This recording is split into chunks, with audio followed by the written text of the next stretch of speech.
नमस्कार विद्यार्थी मित्रांनो. मराठवाडा शिक्षण प्रसारक मंडळ औरंगाबाद ही मराठवाड्यातील अग्रगण्य संस्था आपल्यासाठी घेऊन आली आहे एक नाविन्यपूर्ण उपक्रम, ऑनलाईन शिक्षण प्रक्रिया आणि शाळा आपल्या दारी.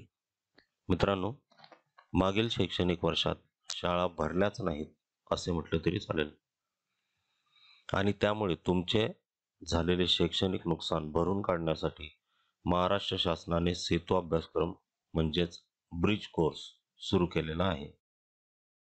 हा अभ्यासक्रम 1 जुलै ते 15 ऑगस्ट या कालावधीत पूर्ण करायचा आहे. त्यावर आधारित एक चाचणी सुद्धा घेतली जाणार आहे व त्या चाचणीचे गुण मूल्यमापनात धरले जाणार आहे. म्हणजेच चालू शैक्षणिक वर्ष हे 15 ऑगस्ट नंतर सुरू होणार आहे. परंतु नंतर कालावधी कमी मिळणार असल्याने आपण लवकरच आपल्या संस्थेतील शिक्षकांनी तयार केलेल्या शैक्षणिक व्हिडिओची मालिका सुरू करीत आहोत. सोबतच घरचा अभ्यासही दिला जाणार आहे. तो पूर्ण करून घेण्यासाठी, तुम्हाला येणाऱ्या अडचणी सोडवण्यासाठी, तसेच सेतू अभ्यासक्रमात मदत करण्यासाठी आपण एक उपक्रम सुरू करीत आहोत, तो म्हणजे शाळा आपल्या दारी. त्यासाठी तुम्हाला काय करावं लागेल? तुम्हाला ऑनलाईन शिकत असताना जाणवलेल्या अडचणी एका वहीत लिहून ठेवाव्या लागतील. म्हणजेच शाळेच्या नियोजनाप्रमाणे ज्यावेळी शिक्षक तुमच्यापर्यंत येतील त्यावेळी तुम्ही तुमच्या अडचणी त्यांना विचारू शकता. या पद्धतीने एक परिपूर्ण शिक्षण पद्धती आपण राबवू शकतो. मित्रांनो, गेल्या वर्षी आपण शिक्षणापासून काहीसे दूर गेलो होतो, आणि म्हणून त्यामुळे आलेली मरगळ झटकून टाकण्यासाठी, तसेच नव्या उमेदीने पुन्हा अभ्यासाला लागण्यासाठी जी ऊर्जा आवश्यक असते, त्यासाठी हा व्हिडिओ पूर्ण बघा. विद्यार्थी मित्रांनो, नमस्कार. मित्रांनो, पहा, तुकाराम महाराजांनी सांगितलं होतं की आम्हा घरी धन शब्दांचीच रत्ने, शब्दांचीच शस्त्रे यत्न करू. शब्देची आमुच्या जीवाचे जीवन, शब्दे वाटू धन जन लोका. तुका म्हणे पहा शब्देची हा देव, आणि शब्देची गौरव पूजा करू. मित्रांनो, तुकाराम महाराजांच्या घरी धन काय तर शब्द म्हणजेच ज्ञान आहे. मित्रांनो, तुकाराम महाराजांनी लोकांना धन म्हणून काय वाटलं तर ज्ञान वाटलंय. तुकाराम महाराजांसाठी देव काय आहे तर ज्ञान आहे. करुणी शब्दाचे अलंकार, तेने विश्वंभर पूजियला. म्हणजे तुकाराम महाराजांनी शब्दाच्या ईश्वराची पूजा सुद्धा शब्दानेच म्हणजेच ज्ञानाने केली आहे. मित्रांनो, तुकाराम महाराजांनी शब्दाला, ज्ञानाला ईश्वर मानलं. मला असं वाटतं की आपल्यासाठी सुद्धा आज ईश्वर कोण असलं पाहिजे तर ज्ञान असलं पाहिजे. ज्याच्याकडं सगळ्यात जास्त ज्ञान आहे, सगळं जग त्याच्या ज्ञानासमोर झुकण्याचं काम करतं, वाकण्याचं काम करतं, त्याच्यासमोर नतमस्तक होतं. मग एक देवाची मूर्ती जिथे नतमस्तक होतात, आणि एक ज्ञानी माणूस आहे जिथे नतमस्तक होतात. मित्रांनो, देव केव्हा व्हायचं का नाही व्हायचं हा नंतरचा प्रश्न आहे. पण आज आपण ज्ञानी होऊयात, आणि ज्ञानी होण्यासाठीच आपल्याला काय करायचंय ते आता आपण या ठिकाणी करूयात. खरं म्हणजे आपण एका फार मोठ्या संस्थेमध्ये शिक्षण घेण्याचं काम करतोय. ही फार मोठी गोष्ट आपल्या आयुष्याला वळण देणारी आणि घडवणारी आहे. या मराठवाड्यातल्या सगळ्यात मोठी असलेली मराठवाडा शिक्षण प्रसारक मंडळ, यामध्ये आपण सगळेजण काम करतोय, या ठिकाणी अभ्यास करतोय. इथे आपल्याला शिक्षणाची संधी मिळाली आहे, ही खरं तर आनंदाची गोष्ट आहे.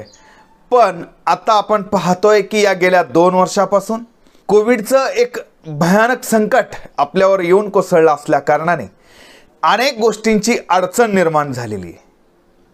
तसं पाहता आपल्याला या शिक्षण प्रवाहामध्ये जेव्हा महात्मा फुलेंनी आणलं, त्यामागे त्यांची एक काही भूमिका होती.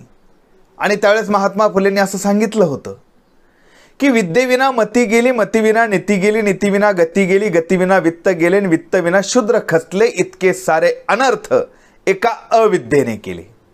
मित्रांनो, एक लक्षात घ्या, तुम्ही ज्यावेळेस बसस्टँडवर जाता तिथे जो कोणी हमाल असतो, ओझं वाहण्याचं काम जो व्यक्ती करतो, तो ते का करतो तर त्यानं शिक्षण घेतलेलं नसतं.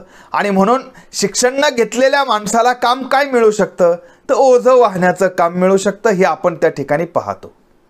हॉटेलमध्ये जर एखाद्या गेलात तर तिथे तुम्हाला चहा आणून देणारा व्यक्ती, कब्बशा धुणारा व्यक्ती हा कोण असतो? हा ज्याचं शिक्षण झालेलं नाही तो असतो. ही शिक्षणाच्या प्रवाहातून बाहेर गेलेली किंवा बाहेर पडलेली माणसं असतात, ज्यांना मोलमजुरी करावी लागते. घराचं बांधकाम करत असताना तिथं मजुरी करणाऱ्या व्यक्तींना विचारा त्यांचं शिक्षण काय झालेलं आहे. ते शिकलेले नसतात म्हणून त्या ठिकाणी ते काम करतात. बाळांनो, आपलं भविष्य जर आपल्याला या पद्धतीनं जर पाहायचं नसेल आणि या पद्धतीनं जर घडू द्यायचं नसेल तर आपल्याला काही गोष्टी लक्षात घ्याव्या लागतील. महात्मा फुलेंनी जे सांगितलं होतं की विद्या नाही आहे म्हणून डोकं चालत नाही आहे, डोकं चालत नाही आहे म्हणून प्रगती होत नाही आहे, प्रगती होत नाही आहे म्हणून आपल्याकडे पैसा येत नाही आहे, आणि पैसा येत नाही आहे त्यामुळे आपण खचून जाण्याचं काम आपल्याकडून होतं. नाही त्या ठिकाणी आपल्याला हात पसरावा लागतो, नाही ते काम आपल्याला करावं लागतं. या सगळ्यावर पर्याय काय? तर महात्मा फुलेंनी सांगितलं होतं शिक्षण. तुमच्या आमच्यापर्यंत शिक्षण आलं खरं, आणि ज्या संस्थेत आपण शिकतोय त्या संस्थेची स्थापना करणारे कैलासवासी विनायकरावजी पाटील यांनी तर मुळातच तुमच्या आमच्यासाठीच ही शाळा काढलेली आहे. मराठवाडा शिक्षण प्रसारक मंडळाची स्थापना खास तुमच्या आणि आमच्यासाठी आहे. खेड्यातली मुलं, गरीब मुलं, वंचित घटकातील मुलं, जी समाजाच्या प्रगतीच्या दिशेनं जाणारा जो काही समाज आहे त्याच्याहून थोडीशी बाजूला गेली, या सगळ्यांना प्रवाहात आणण्याचं काम या मराठवाडा शिक्षण प्रसारक मंडळानं केलं आहे. आजही माननीय सरचिटणीस आमदार सतीश भाऊ चव्हाण साहेब यांच्या पुढाकाराने आपण काही नवीन प्रयोग आपल्या स्वतःला अपग्रेड करून घेत या ठिकाणी राबवतो आहेत. याची सुरुवात झाली आहे मित्रांनो. आपल्या करमाडच्या न्यू हायस्कूल व माध्यमिक विद्यालयाचे शालेय अध्यक्ष सन्माननीय अभिजित भैया देशमुख, सन्माननीय मुख्याध्यापिका पवार मॅडम आणि त्यांचा सगळा स्टाफ, सगळे सहकारी या सगळ्यांनी मिळून एक उपक्रम राबवायला सुरुवात केलेली आहे. आणि हा उपक्रम आहे शिक्षण आपल्या दारी. मान्य आहे, तुम्ही शाळेपर्यंत येऊ शकत नाही, शासनाचे आदेश आहेत, या कोविडचं संकट आहे, कोरोनाचं संकट आहे, आणि म्हणून आपल्याला आता काहीतरी वेगळं करायचं आहे. हे वेगळं का करायचं आहे? तर या प्रवाहातून तुम्ही जे समृद्ध होणार आहात, या प्रवाहातून दूर फेकल्या जाऊन तुमचं जी काही प्रगती आहे ती थांबू नये यासाठी हे मंडळ या ठिकाणी आता काम करणार आहे.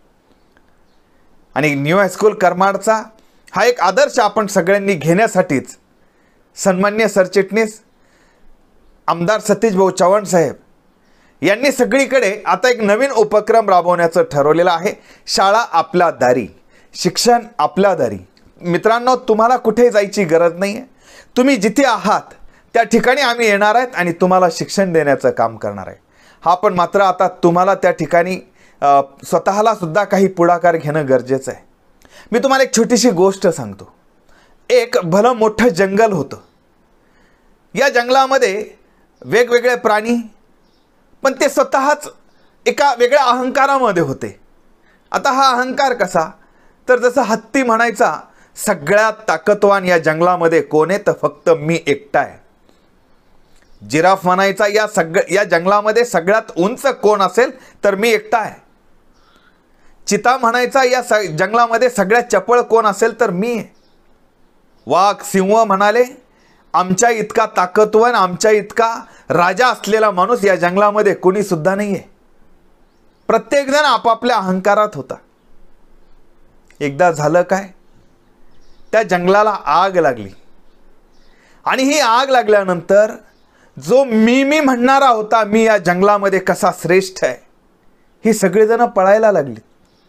आग वाढत चालली, ही जंगलाच्या बाहेर पळायला लागली, आणि त्यांचं एक लक्ष गेलं की वरून एक चिमणी तिच्या चोचीमध्ये पाणी घेऊन जंगलाच्या दिशेनं जाते. सगळ्यांना आश्चर्य वाटलं की अगं चिवताई, आम्ही सगळे जे काही आम्ही मी म्हणणारे आहेत, आम्ही हे सगळे जंगलाला आग लागल्यावर पळून जातोय, आम्ही आमचा जीव वाचवतोय, आणि तू का तुझा जीव धोक्यात घालते? तुझा जीव तरी किती आहे? त्यावेळेस त्या चिमणीनं जे उत्तर दिलं बाळांनो, त्या चिमणीनं सांगितलं की या जंगलाला आग लागल्यानंतर ही आग विझवणाऱ्यामध्ये सगळ्यात पहिलं नाव माझं असणार आहे, कारण मी काय करते, मी काहीतरी वेगळं करते, मी या प्रवाहाच्या विरोधात करते.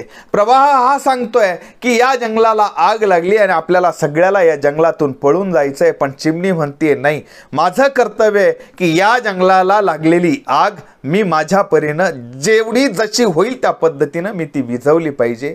मित्रांनो, हे कोविडचं संकट म्हणजे जणू आपल्या शिक्षणाच्या जंगलाला लागलेली आग आहे असं आपण समजूयात, आणि जे पळतायत त्यांना पळू देऊ, पण आपण ही आग विझवण्याचं काम या ठिकाणी निश्चित करणार आहोत, ज्याची सुरुवात तुम्ही शिकत असलेली जी संस्था आहे मराठवाडा शिक्षण प्रसारक मंडळ यानं सुरू केलेली आहे. म्हणून मी मगाशी जे सांगितलं की महात्मा फुलेंनी सांगितल्याप्रमाणे विद्या असेल तर मती येईल, मती असेल तर नीती येईल, नीती असेल तर गती येईल, गती असेल तर वित्त येईल, आणि वित्त असेल तर आपण हिमतीनं या जगाचा सामना करू शकू, आपली परिस्थिती निश्चित आपण या ठिकाणी सुधारू शकू, असं सुद्धा या ठिकाणी आपण लक्षात घेतलं पाहिजे. मग शासनाच्या मार्फत येणारा जो काही ब्रिज कोर्स आहे, या ब्रिज कोर्सची अंमलबजावणी तर आपण करतोयच आहे, पण याही व्यतिरिक्त आपल्याला जे जे काही करता येण्यासारखं आहे हे सगळं करण्याचा प्रयत्न आम्ही तुमच्या दारापर्यंत येऊन करणार आहे मित्रांनो. पण हे पहा, हे एका बाजूने होऊ शकत नाही. म्हणजे आम्ही व्हॉट्सॲपच्या ग्रुपवर तुम्हाला अभ्यास दिला म्हणजे तो तुम्ही केला असं होत नाही. तुम्हाला तो व्हॉट्सॲपचा ग्रुप उघडावा लागेल, त्यामध्ये काय अभ्यास आलाय तो पाहावा लागेल आणि तो रोजच्या रोज लिहावा लागेल.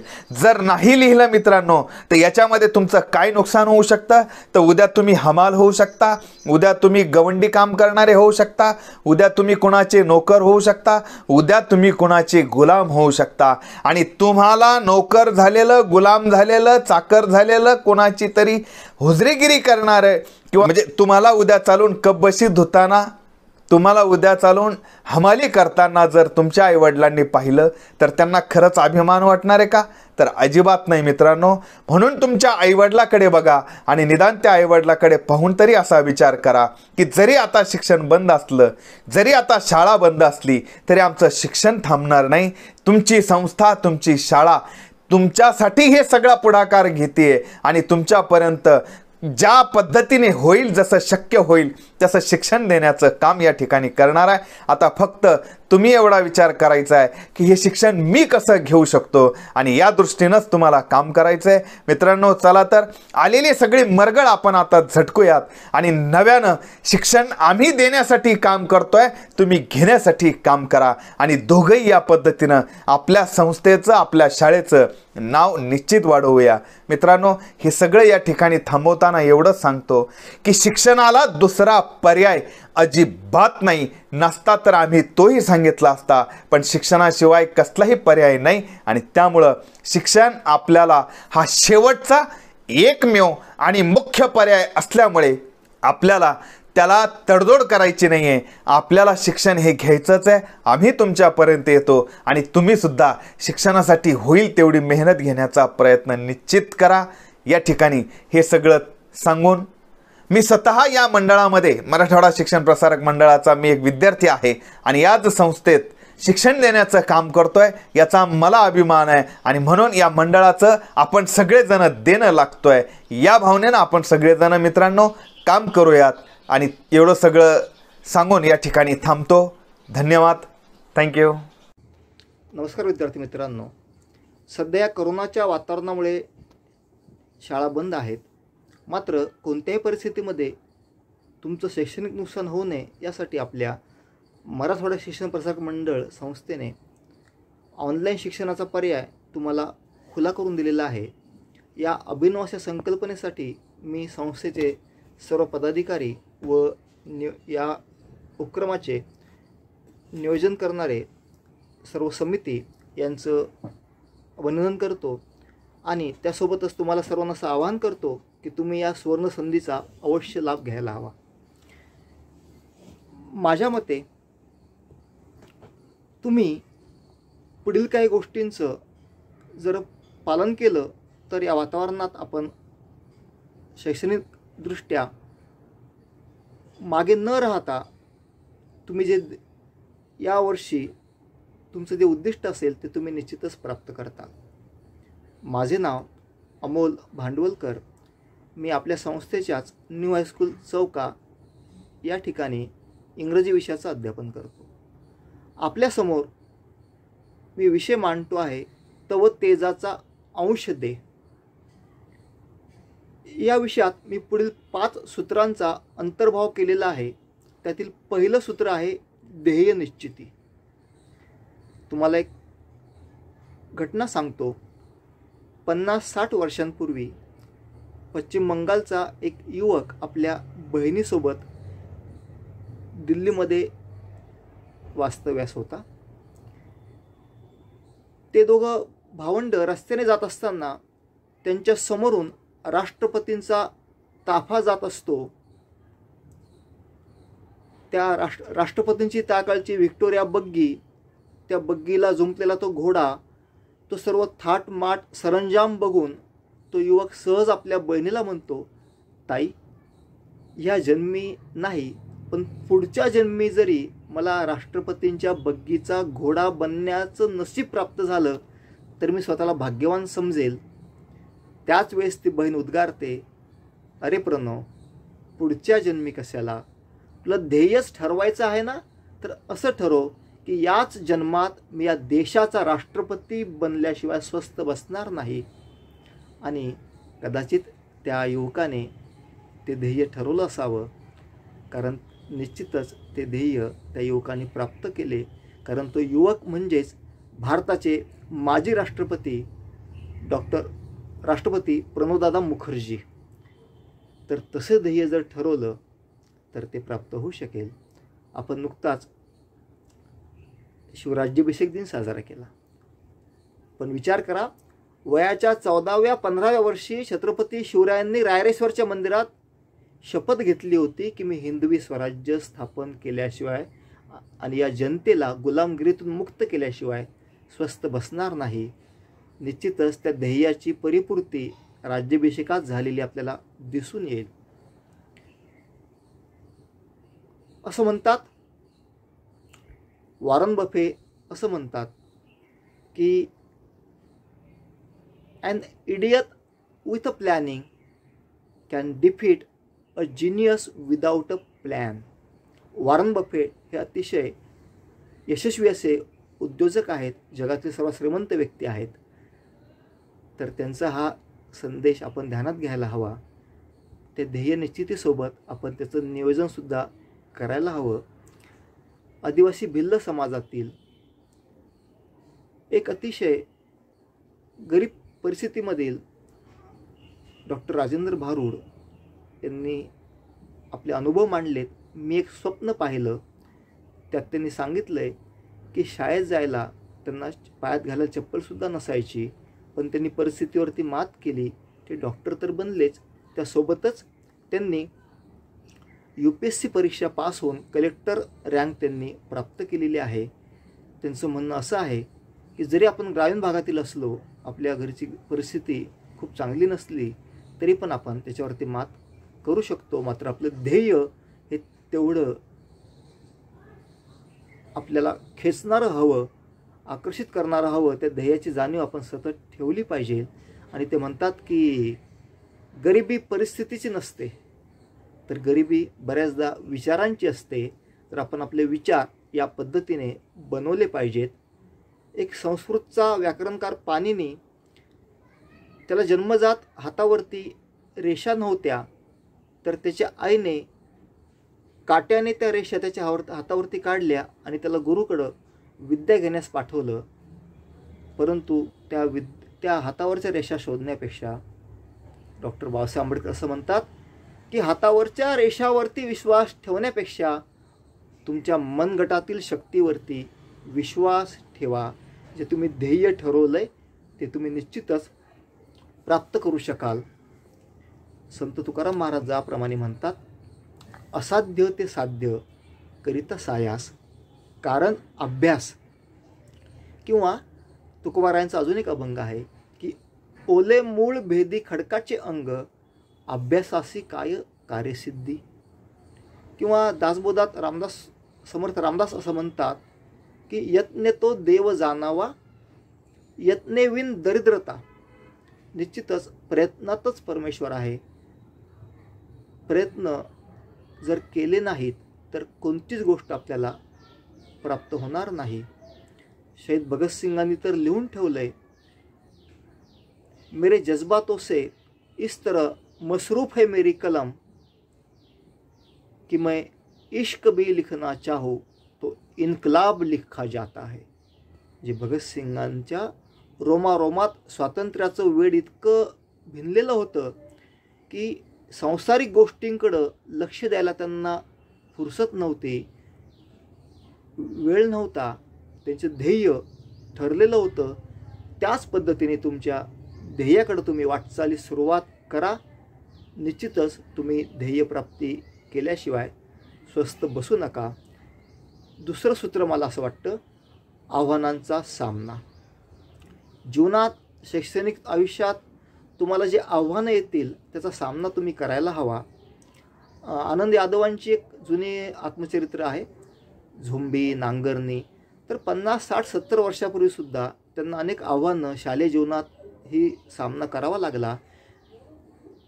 किंवा आपले विद्यापीठाचे माजी कुलगुरू शंकरराव खरात यांचे एक आत्मचरित्र आहे, तराळ अंतराल. त्यात त्यांनी हे समस्या मांडलेल्या आहेत. हे सांगण्याचा माझा उद्देश हा आहे की आजपासून 50-60 वर्षापूर्वीसुद्धा ग्रामीण भागातील विद्यार्थ्यांना अनेक समस्यांचा सामना करावाच लागायचा. मात्र त्यांनी हार मानली नाही, त्या समस्यांचा सामना केला. तुकाराम महाराजांनी लिहिलं आहे, निश्चयाचे बळ तुका म्हणे तेची फळ. निश्चयाचे बळ तुमच्या अंगी, तो निश्चय जर तुम्ही बाणवला तर निश्चितच ते बळ तुम्हाला देईल आणि त्या निश्चयाच्या बळातून तुम्ही तुमचे ध्येय हे साध्य करू शकाल. अरुणिमा सिन्हाची गोष्ट आपल्याला ज्ञात आहे, अभ्यासक्रमात आहे 10वीच्या. किंवा तुम्ही पाहिलं असेल की मागच्या वर्षी कोकणातल्या ती प्रचंड प्रमाणात पाऊस पडणाऱ्या त्या कणकवलीची स्वप्नाली सुतार, तिला कव्हरेज यायचं नाही म्हणून ती डोंगर दऱ्यात जाऊन बसायची आणि त्या पाण्या पावसात ती अभ्यास आपला चालू ठेवायची. ऑनलाईन अभ्यास जो होता, तिच्या भावाने तिला भाऊबीजीच्या स्वरूपात त्या ठिकाणी झोपडी बांधून दिली होती. अनेक व्हॉट्सअपवर, फेसबुकवर ती पोस्ट व्हायरल झाली होती. तिचा सत्कारसुद्धा नंतर सरकारच्या वतीने केला गेला. आता ही परिस्थिती काय, आणि आपल्यापेक्षा वाईट परिस्थितीत विद्यार्थी आहेत. गोंदियाच्या एक गोंधळे नावाचा अतुल गोंधळे, त्यांनी एक नवीनच झाड शोधलंय, नेटवर्क ट्री. तुम्ही म्हणता सर आम्ही वृक्षारोपण केलं, आत्ताच हे नेटवर्क ट्री असं झाडच नाही. तर नेटवर्क ट्री म्हणजे त्या गोंदिया भागातील, त्या खेड्यातील 100-150 विद्यार्थी गावापासून 4-5 किलोमीटर पायपीट करून झाडांचा आसरा घेतात. ज्या झाडावरती उंच चढल्यास त्यांना कव्हरेज भेटतं नेटचं, त्या ठिकाणी बसून ते ऑनलाईन अभ्यास करतायत. नुकतीच कालच NDTVला बातमी दाखवण्यात आली. म्हणजे अनेक अडचणी असतील तरी पण तुम्ही त्याचा सामना करायला हवा. या महिन्यामध्ये ज्यांची पुण्यतिथी आहे ते लोकमान्य बाळ गंगाधर टिळक. त्यांचं प्रसिद्ध असं वाक्य आहे की माझ्यावरती आभाळ जरी कोसळलं तर त्या आभाळाला पायाखाली तुडवून त्याच्यावरती उभा राहून मी संकटांचा सामना करेल. किंवा ह्या महिन्यात ज्यांची पुण्यतिथी आहे ते लोकशाहीर अण्णाभाऊ साठे. त्यांनी तर अत्यंत खडतर परिस्थितीचा सामना करून अनेक कादंबऱ्या लिहिल्या, साहित्य निर्माण केलं. त्या लोकशाहीर अण्णाभाऊंच्या जीवनातून आपण निश्चितच आव्हानांचा सामना कसा करावा हे आपण शिकू शकतो. एक 3-3.25 फुटाच्या जिल्हाधिकारी आहेत RT डोगरा, अतिशय कार्यक्षमपणे त्या कार्य करतायत. किंवा एक अंध विद्यार्थिनी प्रांजली पाटील 2-3 वर्षापूर्वी त्या कलेक्टर बनलेल्या आहेत. मागच्या वर्षीच्या UPSCच्या निकालात एक बीडचा एक युवक ती कलेक्टरची परीक्षा पास झालेला आहे. खूप दूरचे उदाहरणं घेण्यापेक्षा बघा, आपल्याच शाळेचे, न्यू हायस्कूलचे संस्थेतील माजी विद्यार्थी, पोलीस दलात असलेले रफिक शेख यांनी 2-3दा अपयश आलं तरी हार न मानता माउंट एव्हरेस्ट शिखर करण्याचा भीम पराक्रम त्या रफिक शेख यांनी करून दाखवलेला आहे.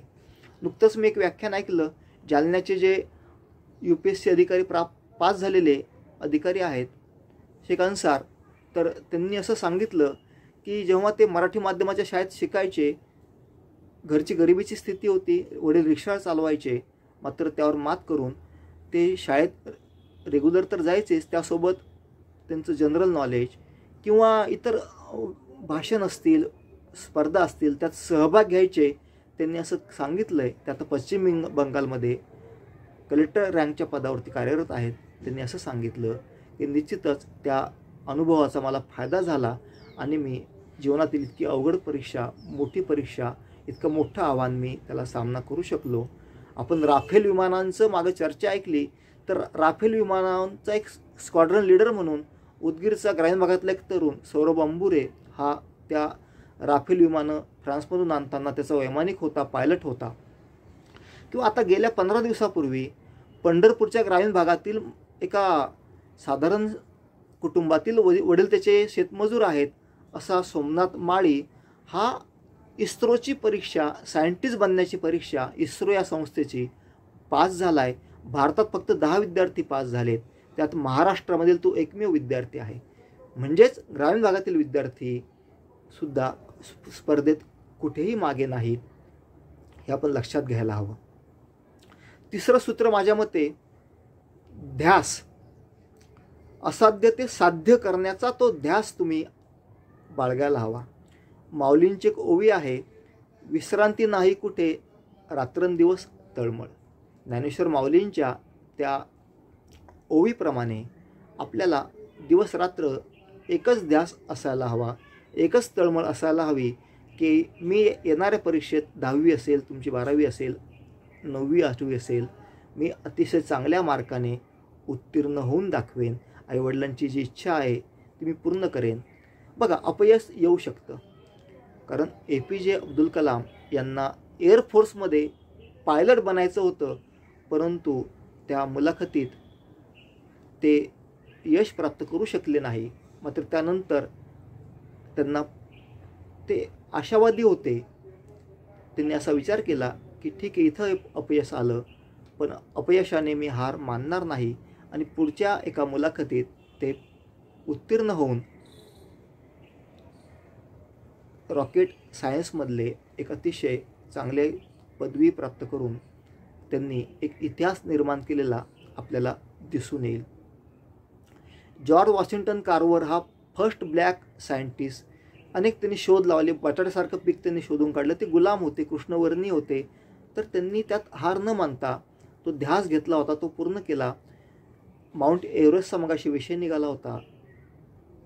अरुणिमा सिन्हा यांनी कृत्रिम पायाने ज्याप्रमाणे माउंट एव्हरेस्ट शिखर सर केलं, त्याचप्रमाणे जॉन इंग्लिश यांनी सुद्धा कृत्रिम पायाने ते शिखर सर्वात अगोदर सर केलेलं होतं.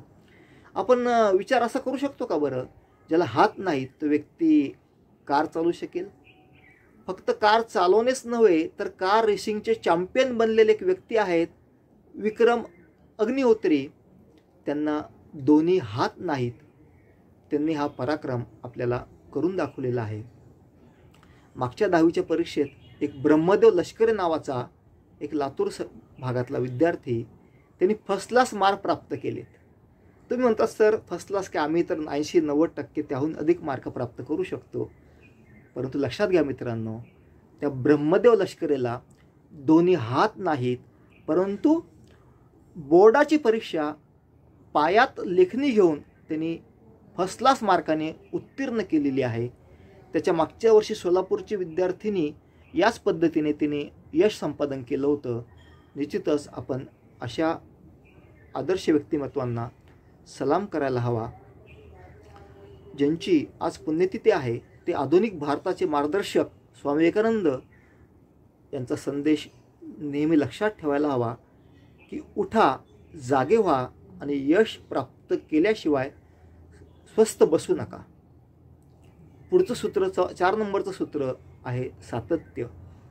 एक तुम्हाला उदाहरण सांगतो की दवाखान्याच्या उपचाराअभावी पत्नीचं निधन झाल्यामुळं ज्या गावात ते राहायचे ते खेडेगाव आणि मोठ्या शहरात जाण्याचा जो मार्ग होता, त्या मार्गात येणारा मोठा पहाड फोडण्याचा निश्चय एका व्यक्तीने केला आणि आयुष्यातील सतत 25 वर्ष मेहनत घेऊन दररोज तेच काम करून त्यांनी त्या पहाडातून मोठा रस्ता बनवला ते बिहारमधील दशरथ मांझी यांना पण सलाम ठोकला पाहिजे, कारण सातत्य आपण त्यांच्याकडनं शिकायला हवं. ताई मी कलेक्टर व्हयनू या पुस्तकात राजेश पाटील लिहितात की घरच्या परिस्थितीवर ते विहीर फोडायचं काम करायचे, मजुरी काम करायचे. काही वाईट मित्रांच्या संगतीने भुरट्या चोऱ्या करण्याची त्यांना सवय लागली, परंतु मग चांगल्या मित्रांच्या संगतीने त्यांना MPSCचा मार्ग सापडला आणि मोठे अधिकारी ते स्पर्धा परीक्षेच्या माध्यमातून झालेले आहेत. ते राजेश पाटील यांनी सातत्य या बाबीचा अवलंब करून, किंवा विश्वास नांगरे पाटलांचं तुम्ही चरित्र वाचा, मनमे हे विश्वास, त्यांनी त्यात मांडले की परिस्थितीवरती मात करून सातत्याने अभ्यास करून मी ही IPSC एक्झाम पास झालो. कारण सातत्य का आवश्यक आहे? कारण तुकोबा राय आपण म्हणतात, बहु चंचल चपळ जाता येता न लागे वेळ. आपलं मन चंचल आहे, चपळ आहे. आता कदाचित ते कुठंतरी भरकटलेलं असेल, अनेक विचार आपल्या मनामध्ये एकाच वेळी येत असतात. आपण त्याच्यावरती नियंत्रण हे प्राप्त करायला हवं. कारण समर्थ रामदास पुन्हा म्हणतात, सार शोधून घ्यावे, असार शोधून त्यागावे. जे आपल्याकरता योग्य आहे ते आपण स्वीकारलं पाहिजे आणि जे अयोग्य आहे ते आपण निश्चितच त्यागलं पाहिजे, त्याचा त्याग करायला हवा. आपल्याला घरचे मोबाईल फोन ऑनलाईन अभ्यासाकरता देतात, PUBG खेळण्यासाठी तो फोन नसतो. आपल्यासाठी ते असार आहे, अयोग्य आहे, चुकीचं आहे, हे आपण या बोधवचनातून निश्चितच शिकायला हवं. बऱ्याचदा असं होतं, विद्यार्थी सातत्य ठेवत नाहीत, पाडेपाठ करतात, पुन्हा विसरतात. सूत्रपाठ करतात गणिताची, विज्ञानाची, पुन्हा विसरतात. मी सहज विद्यार्थ्यांना विचारतो, एखादा विद्यार्थी सर माझं गणित चांगलं आहे, मी त्याला विचारतो, का रे बाबा 1 क्विंटल कापूस जड भरल का 1 क्विंटल लोखंड जड भरेल? तो विद्यार्थी सहज म्हणतो, सर लोखंडाचं वजन जास्त भरल ना. बघा, अहो लोखंड जड असतं मान्य आहे, परंतु या ठिकाणी प्रमाण सारखंच आहे ना, त्यामुळं कोणतंही हलकं भारी भरणार नाही. किंवा काही विद्यार्थ्यांना विचारतो मी, काळकाम वेगाचं गणित, ते चांगलं सोडवतात. मग त्यांना जर विचारलं की तुम्हाला डॉक्टरनी मेडिसिन दिलं, गोळ्या दिल्यात, आणि एक गोळी घेतली की अर्ध्या तासानं दुसरी घ्यायची आहे, अशा 7 गोळ्या जर तुम्हाला घ्यायच्या असतील, किती वेळ लागेल? तुम्ही पण विचार करा. तुमचं उत्तर येईल 3.5 तास. चुकीचं आहे. दुपारी 12 वाजता आपण पहिली गोळी घेतली, 12:30ला दुसरी घेऊ, तर 3 वाजता आपण 7वी गोळी घेतलेली असेल, म्हणजे आपल्याला 7 गोळ्या घेण्यासाठी 3.5 तास लागणार नाहीत, अवघे 3 तास पुरेसे ठरतील. हे आपल्याला असं कन्फ्युजन यामुळं होतं की आपण सातत्य ठेवत नाही. तर माझं तुम्हाला आव्हान आहे की ऑनलाईन अभ्यासासोबत रोजचे 3 पानं मराठी, हिंदी, इंग्रजी शुद्धलेखन लिहा. रोजचे पाढेपाठ करा. इंग्रजीचे 20-20 शब्द 10-10, 20-20 वेळेस लिहून ते शब्द पाठ करा. मॅथचे फॉर्म्युले असतील, सायन्सचे फॉर्म्युले असतील, इतिहास भूगोलचे काही सणावळ्या, काही आकडेवारी असेल, ती सुद्धा पाठ करा. म्हणजेच तुमचा सातत्य हे टिकून राहू शकेल. आणि ह्याचा गाजवाजा न करता अतिशय आपल्या मनातून हे तुम्ही करायचं आहे. असं एक शायर तर असं म्हणतो की मेहनत इतनी खामोशी से करो, मेहनत इतनी खामोशी से करो की कामयाबी शोर मचा दे. निश्चितच तुमचं यश जेव्हा तुम्हाला प्राप्त होईल तेव्हा तुम्हाला सांगायची गरज राहणार नाही. हवाए खुद तुम्हारे कामयाबी का अफसाना बया करेगी. लोक निश्चितच ते तुम्हाला शाबासकी देतील. तुम्ही इतरांचं स्टेटस ठेवतात, परंतु जर तुम्ही असं काही यश संपादन केलं तर तुमच्या मित्रमंडळीला सर्वांना त्यांच्या मोबाईलला तुमच्या अभिनंदनाचं स्टेटस ठेवायला निश्चितच अधिक आनंद होईल असं मला वाटतं. शेवटचं सूत्र आहे आपला दृष्टिकोन, सकारात्मक दृष्टिकोन आणि वेळेचं व्यवस्थापन, पॉझिटिव्ह ॲटिट्यूड. संत कबीर तर असं म्हणतात की बुरा जो देखन मैं चला बुरा मिले ना कोय, बुरा जो देखन मैं चला बुरा मिले न कोय, जो दिल खोजा अपना मुझसे बुरा न कोय. आपल्यामध्ये अनेक काही वाईट चुकीच्या गोष्टी असतील, सवयी असतील आपण निश्चितच त्याच्यावरती त्या दूर करायला हव्यात. इतरांमध्ये वैगुण्य शोधण्यापेक्षा आपण इतरांमध्ये जे चांगलं आहे, जे महापुरुष असतील, समाजाचे आदर्श व्यक्तिमत्व असतील, त्यांनी जे जे आपल्याला चांगलं सांगितलं आहे आपण ते स्वीकारलं पाहिजे. एक तुम्हाला उदाहरण सांगतो की साल्वाडोर अल्वारेंगा हा खलाशी भरकटला. छोटंसं होडी होती, त्याच्यासोबतचे प्रवासी तर ते तर मृत्यू पावले, कारण समुद्रामध्ये 1-2 दिवस, महिना 2 महिने नाही, जवळपास 1.5 वर्ष 438 दिवस तो राहिला. मात्र साल्वाडोरचं म्हणणं होतं की मला विश्वास होता की देव मला मदत करेल, आणि त्याच्या त्या विश्वासाने त्याने सामना केला संकटांचा, अनेक आव्हानांचा. त्यावर एक पुस्तक निघालेलं आहे, तुम्ही वाचू शकता. आणि 438 दिवसानंतर तो सुखरूप समुद्रकिनाऱ्याला पोहोचलेला आहे. हेलन केलर यांचं माय लाईफ हे जर तुम्ही वाचलं तर हेलन केलर ह्या जन्माने अंध होत्या, मुक्या होत्या, बहिरा होत्या. मात्र हे सर्व असतानाही त्यांनी अत्यंत यशस्वी जीवन आपल्याला त्यांनी साध्य केलं. तर ते आपण वाचायला हवं. एन रघुराजन हे मॅनेजमेंटचे तज्ज्ञ आहेत. ते म्हणतात की आता IQ बुद्ध्यांक, EQ इमोशनल क्वेश्चन, भावनिक बुद्ध्यांक ह्या संकल्पना जुन्या झाल्या. सध्याच्या युगामध्ये परिस्थितीवरती मात करण्यासाठी आपल्यामध्ये आता SQ म्हणजे सोशल सामाजिक बुद्ध्यांक, स्पिरिच्युअल आध्यात्मिक तो बुद्ध्यांक, आणि त्यासोबत AQ ॲडव्हर्सिटी क्वेश्चन म्हणजेच वाईट परिस्थितीचा सामना करण्याची क्षमता आपल्यामध्ये निर्माण व्हायला हवी. लहान लहान गोष्टीवरून विद्यार्थी नाउमेद होतात. मागच्या वर्षी एक श्रीगोंद्याची एका जमादार नावाच्या विद्यार्थिनीने निकालानंतर आत्महत्या केली होती. तुम्हाला वाटेल ती नापास झाली असेल. नाही मित्रांनो, तिला 88% मार्क होते. आईवडील समाधानी होते, खुश होते. मात्र मैत्रिणीपेक्षा कमी मार्क मिळाले या अतिशय छोट्या भावनेने तिने तो वाईट मार्ग स्वीकारला. त्यामुळे ॲडव्हर्सिटी क्वेश्चन सध्याच्या कोरोनाच्या वातावरणात आपल्यामध्ये निर्माण होणं खूप आवश्यक आहे. एक तुम्हाला उदाहरण देतो. एक छोटी मुलगी, 10-12 वर्षाची मुलगी आपल्या 2-2.5 वर्षाच्या भावाला घेऊन डोंगरावरील एका आश्रमात संध्याकाळच्या वेळेस चढायला सुरुवात करते. तिच्या हातामध्ये कंदील असतो. त्या कंदिलाच्या उजेडात ती तो डोंगर चढते, आणि जेव्हा वरती पोहोचते त्या आश्रमातील सर्व लोक आश्चर्य व्यक्त करतात. हे का गं, इतक्या अंधारात तू कशी वर चढलीस?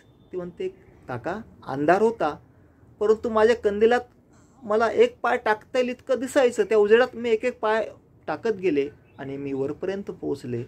दुसरा एक तिथलचा शिष्य विचारतो की तुझ्या कडेवर जे तू हे ओझं कसं वाहून आणलंस?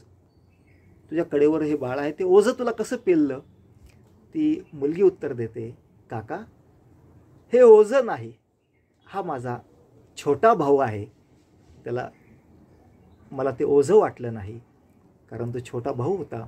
त्याच पद्धतीने तुम्ही आता तुमच्या ध्येयाकडे वाटचाल करताना जे तुम्हाला मार्ग उपलब्ध असतील, आपल्या गाव तिथे शाळा आपल्या दारी हा उपक्रम संस्थेने सुरू केलेला आहे, किंवा जे तुम्हाला ऑनलाईन शिक्षण भेटेल, एखाद्या दिवशी मोबाईल नाही भेटला तर नंतर ती लिंक बघणे, असे मार्ग तुम्ही शोधून निश्चितच या परिस्थितीवर मात करायला हवी.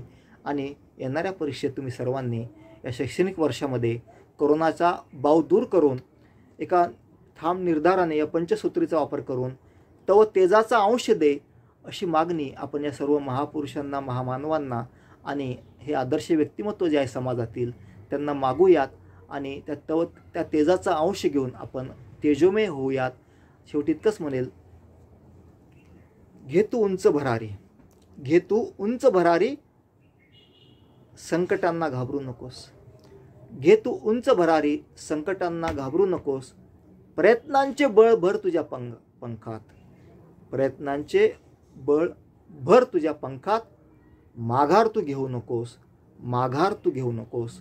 पुन्हा एकदा मला जे सर्व विद्यार्थ्यांशी हितगुज साधायची संधी दिली त्याबद्दल संयोजकांचे आभार मानतो आणि थांबतो. जय हिंद, जय महाराष्ट्र.